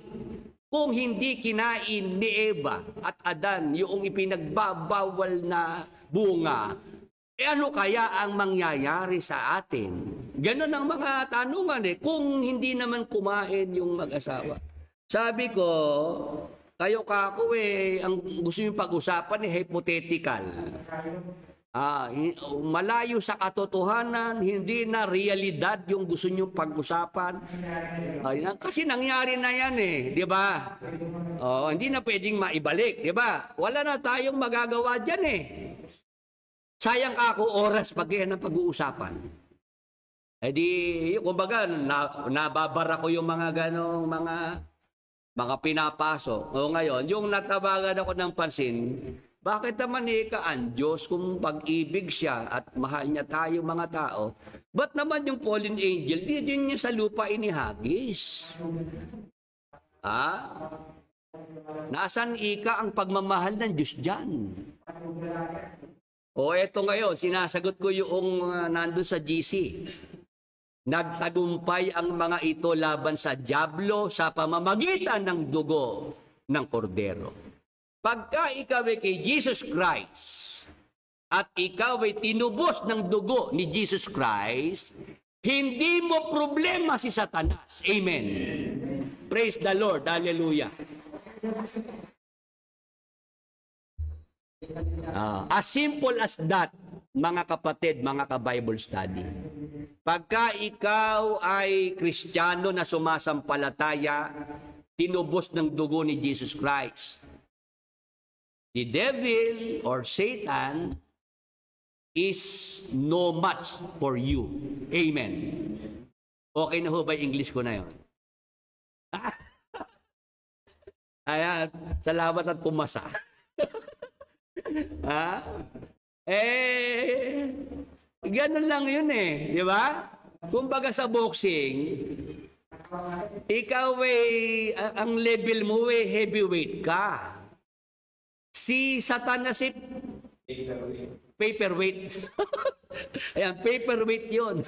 Paano naman ubra ang heavyweight, ang paperweight sa heavyweight, di ba? Naintindihan niyo po ba? No match. No match si Satan. Hindi mo siya po problemahin. Baliwala sa iyo si Satanas. Sabi nga ni Jesus Christ ang prinsipe ng sanglibutang ito, walang anuman sa akin. Baliwala yun. Kumbaga sa insekto, ano lang yan? Ikaw ang kalabaw, langaw yun. Amen. Amen po ba sa mga nasa Facebook, nasa YouTube? Para pagdudahin ng mga nasa GC na, kung mahal tayo ng Diyos, ba't narito ang fallen angel, dito niya tinapon? Kasi nga, pagka naman ikaw ay na kay Jesus Christ, si Satanas hindi naman uubra sa iyo. Hindi nga makakalapit sa iyo yan Tama po. Kaya nga di ba sabi ko, kahit ano pang orasyon ng mangkukulam, hindi tatalab sa iyo. Amen. Praise the Lord. Hallelujah. Kahit ilang manyika pa tusukin ng mangkukulam, hindi ka maapektuhan. Kasi ikaw ay tinubos ng dugo ni Jesus Christ. Sa pamamagitan ng dugo ni Jesus Christ, binigyan tayo ng pagtatagumpay laban sa dyablo, laban kay Satanas, sa lahat ng kampo ni Satanas. Mga kapatid, mga ka-Bible study, natandaan ko si Brad Eli nung araw. Ito totoong kwento po ito. Pasalamat po nun sa lumang pasalamatan, doon sa lumulubog na subdivision. Merong babae nagwawala. Nagwawala, nag-hysterical, sigaw ng sigaw, tinatanggal yung damit, naguhubad. May pumunta kay Brad Eli. Brad Eli, yung nung kapatid na babae galing ng Quezon, ayun nagwawala. Mukha pong sinaniban ng masamang espiritu. Sabi nung kapatid kay Brad Eli, ipag-pray nyo kaya nang lumayas yung masamang espiritu doon sa kapatid na babae. Sabi ni Brad Eli, ba't ako? Baka sa akin lumipat yun. Ayun mga kapatid, totoo po yan. Si Brad Eli mismo nung tinatawag na para mag-lay hands, palayasin yung masamang espiritu, sabi ni Brad Eli, ba't ako? Kung sa akin lumipat yun. Mismo si Brad Eli, takot doon sa masamang espiritu, baka raw sa kanya lumipat.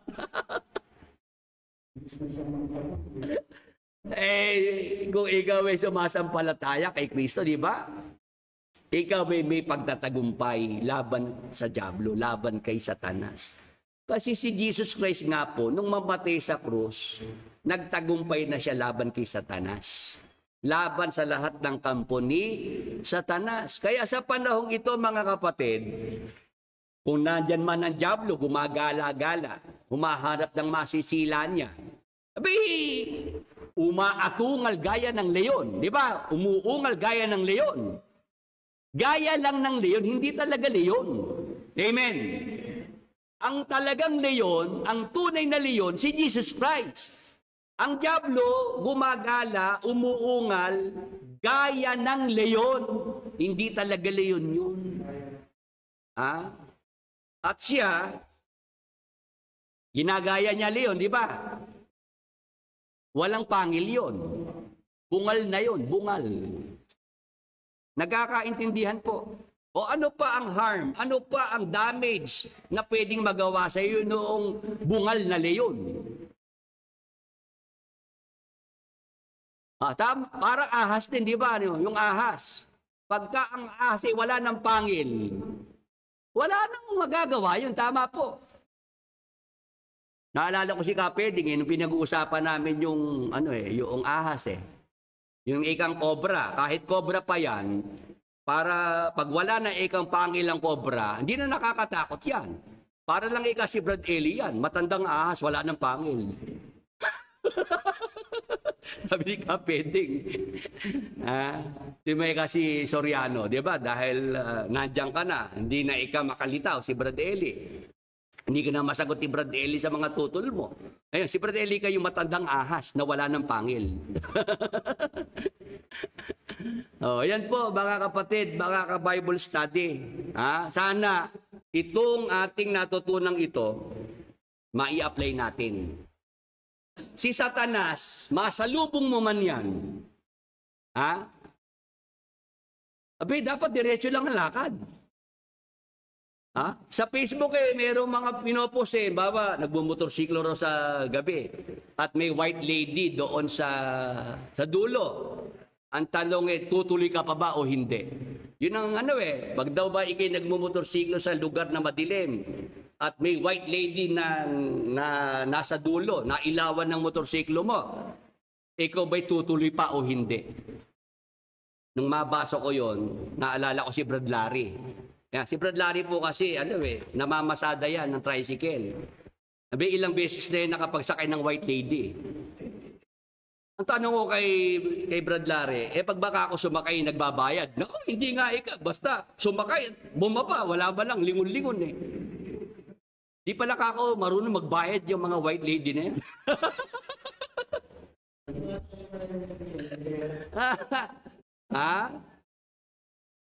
Yung iba takot yung sa Facebook, kung ano-anong mga pananakot ang nilalagay dyan para takutin ng mga tao. Hindi dapat matakot. Naintindihan niyo po ba? Ba't ka ba tatakot sa mga yan? Bakit ikaw, Brad Willie, kung si Satanas pala talunan na, bakit naman ayaw pa siyang puksain ng Diyos? Ba't ikaw hinahayaan pa ng Diyos si Satanas na narito? Yun yung mga pinapasok nila para guluhin ang pananampalataya ng mga Kristiyano Ba't ikaw hindi pa siya puksain? Ba't di pa siya tapusin para wala na tayong problema? Kasi ganito yan. Si Satanas, kaya nandyan pa rin, meron pa rin siyang silbi. Para sa mga Kristiyano. Kailangan kasi natin meron tayo na pagpapraktisan. Kumbaga sa boxing, dapat may punching bag.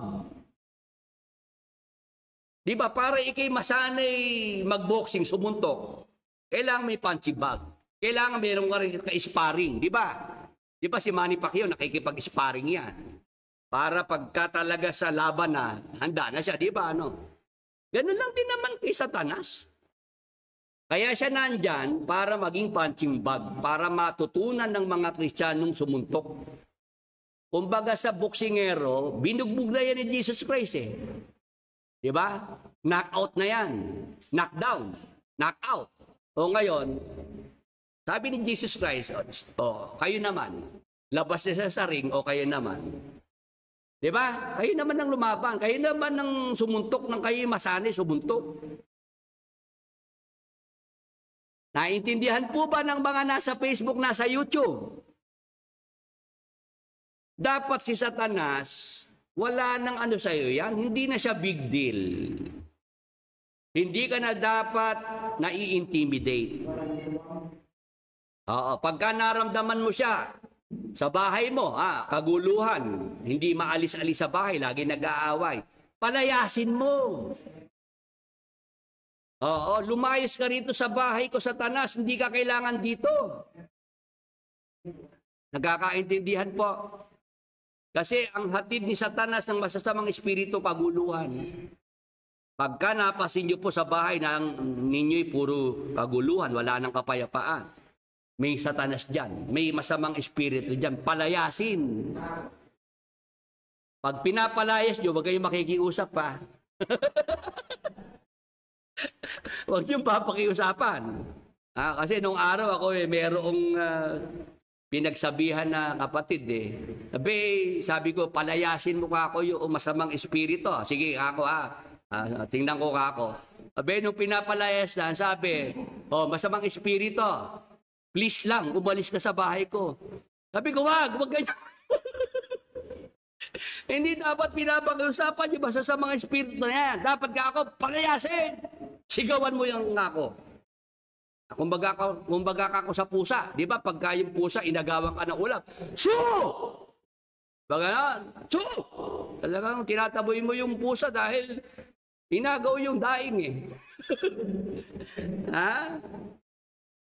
Hindi tayo dapat nagpapakita ng ikaw parang ikaw nag-aalangan, di ba? Parang ikaw ang nababahag. Hindi dapat. Offensive.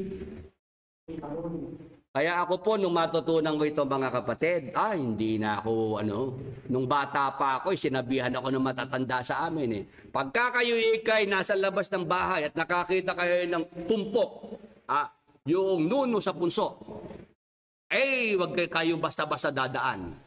Dapat makikiraan. Magsasabi kayo, tabi-tabi po, makikiraan po. Kasi pag nakatuwaan kayo ng mga nuno sa punso, sige kayo ika. May mangyayari sa inyong di maganda. Pwede ikang lumaki yung paan ninyo, mamaga. Pagka naman naihian mo ika yung nuno sa puso, mamamaga ika yung kwan mo. Nananakot pa yung mga matatanda.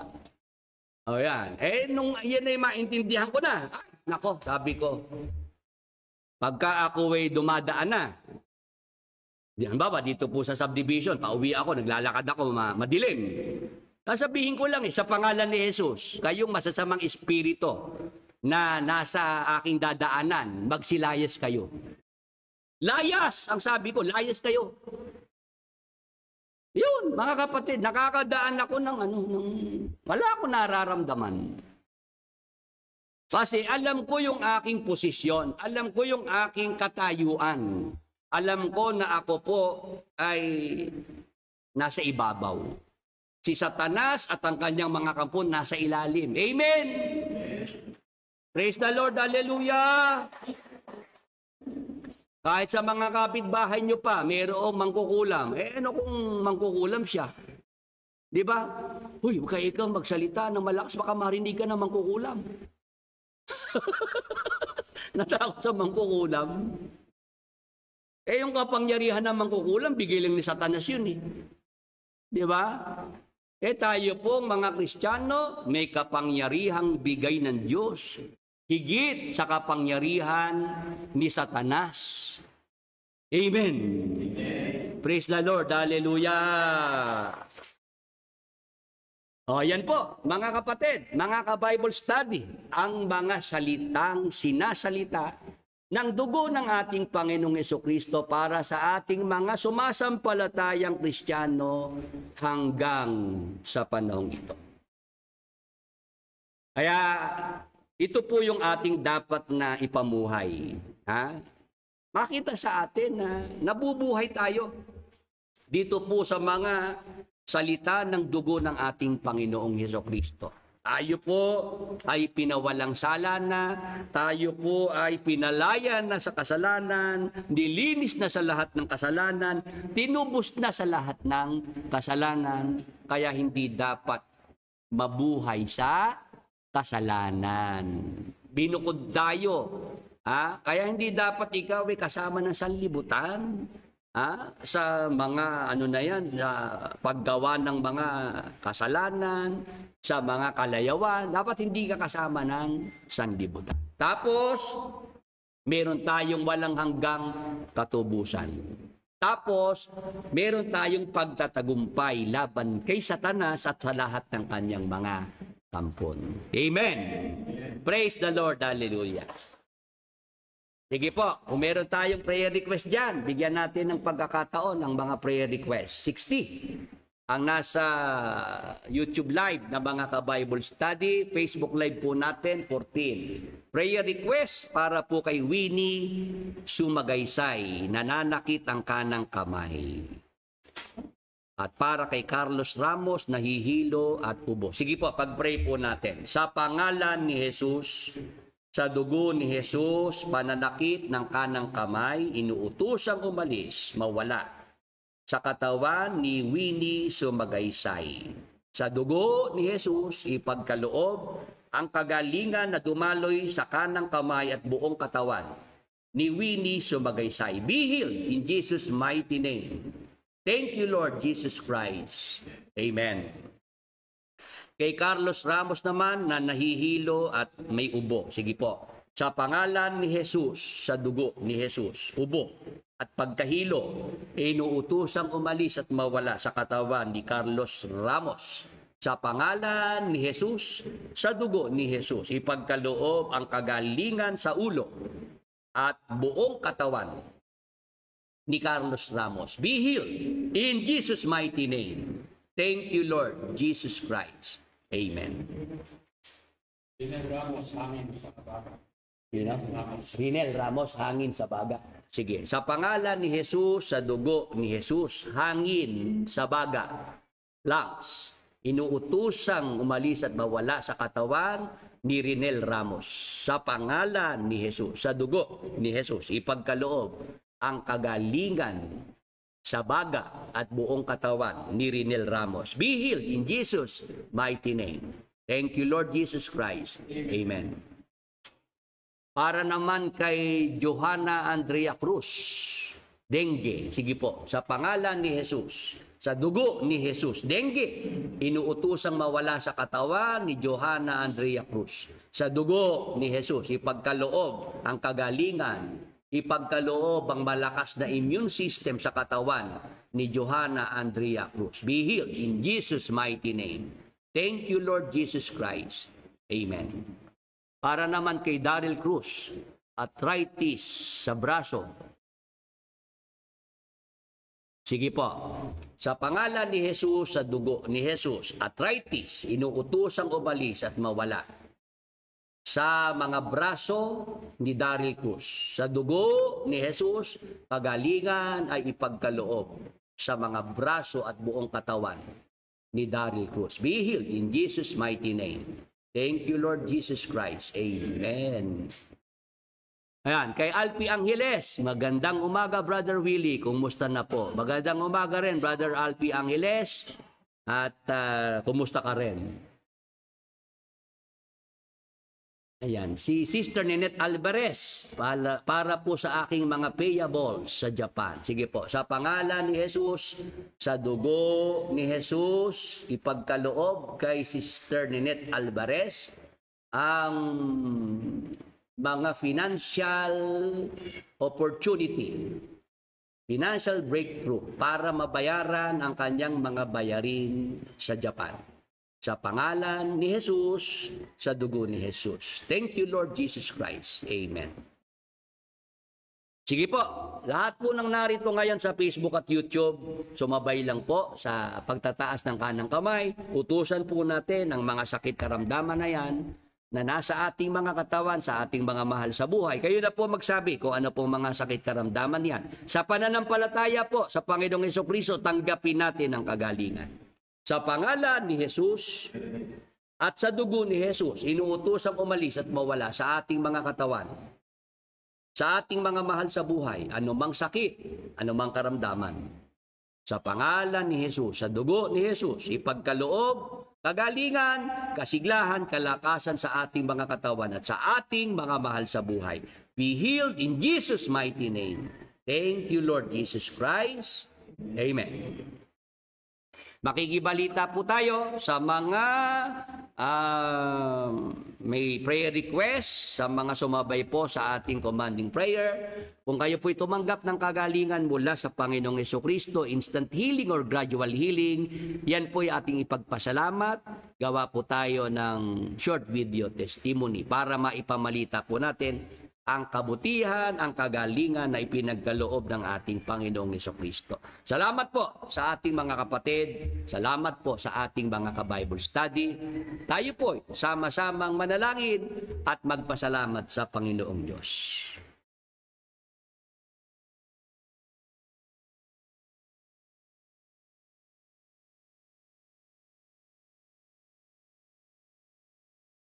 Tayo po'y manalangin. Panginoon naming Diyos, Amang Banal, nadakila, makapangyarihan sa lahat. Sa pangalan ng aming Panginoong Hesukristo, sa kapangyarihan ng Espiritu Santo. Sa dugo ni Jesus, muli po, Ama, kami pong mga magkakapatid, lumalapit sa iyong luklukan ng biyaya. Tanggapin mo po ang aming tao sa pusong pasasalamat. Salamat, Ama, sa iyong kabutihan, sa iyong pagmamahal sa bawat isa sa amin. Salamat, Ama, sa pag-iingat at pagliligtas mo na ginawa mo po sa amin sa nakalipas na mga araw. Sa mga bagyo na nagdaan, salamat, Ama, at hindi mo po kami pinabayaan. Salamat, Ama, sa umaga pong ito, binigyan mo po kami ng mabuting pagkakataon na muli po kami makapag-aral at matuto ng iyong mga banal na salita. Salamat po, Ama. Nang maraming salamat. Ipagkaloob mo po, Ama, na ang iyong mga salita, ang matanim sa aming mga puso, patuloy po naming maging gabay sa aming mga patuloy na paglilingkod sa iyo. Ama, pagpalain mo po ang lahat ng mga nakinig ng pangangaral ng mabuting balita ngayong umaga. Ang aming mga mahal sa buhay, mga kaibigan, maging ang aming mga kaaway. Ama, maawa ka po sa bawat isa sa kanila. Liwanagan mo po ang kanilang mga isip. Hipuin mo po ang kanilang mga puso. Bigyan mo po sila ng pagkakataon, Ama, na ikaw ay kanilang makilala at maunawaan nila ang iyong banal na kalooban. At sa lalong madaling panahon, Amang Banal, sila po'y matawag mo at makasama namin sa aming mga ginagawang mga paglilingkod sa iyo. Ama, patuloy mo pong pagpalain ang iyong banal na gawain. Magpadala ka pa ng mga manggagawang makakatulong sa pangangaral at tumawag ka pa ng karagdagang mga kapatid na magtataguhin sa iyong banal na gawain. Amang Banal, sa umaga pong ito, ang lahat ng aming mga suliranin, mga problema, ikaw na po ang magbigay ng mga solusyon. Patuloy ka pong magpagaling ng aming mga sakit at mga karamdaman at ng aming mga mahal sa buhay. Patuloy mo po, Amang, ipagkaloob ang iyong masaganang pagpapala sa buhay ng bawat isa sa amin sa pangalan ni Jesus at sa dugo ni Jesus. Sa aming pagtatapos, Amang Banal, sa aming pansamantalang paghihiwa-hiwalay, sa iyong mapagpalang mga kamay, ipinagkakatiwala po namin ang aming mga buhay at kapalaran. Sa dugo ni Jesus, patuloy mo pong ipagkaloob sa amin ang iyong proteksyon, ang iyong pag-iingat. Pakiingatan mo na rin po, Ama, ang aming mga mahal sa buhay, lalo po ang aming mga anak. Sa mga lugar na kanilang kinaroroonan, abutin mo pong palagi ng iyong mapagpalang mga kamay. Huwag mo pong pabayaan ang aming mga anak ay maligaw ng landas.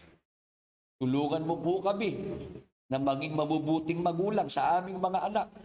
Ipagkaloob mo po, Ama, na ang aming mga anak ay maakay din po namin makasama sa aming mga paglilingkod sa iyo.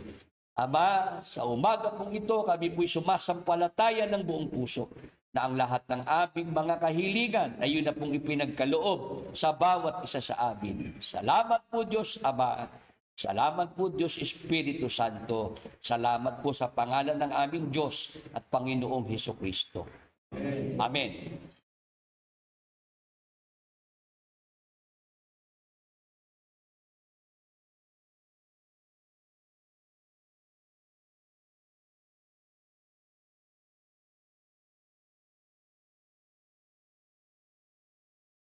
Salamat po sa lahat ng ating mga kapatid, mga ka-Bible study na nakasama natin ngayong umaga pong ito. Salamat po sa mga panalangin. Salamat po sa inyong mga tulong, suporta na ipinagkakaloob sa pagpapatuloy po ng ating programa. Sa Facebook at YouTube, patuloy po tayong pagpalain ng ating Panginoong Diyos. Paalam na po at magandang araw po sa inyong lahat.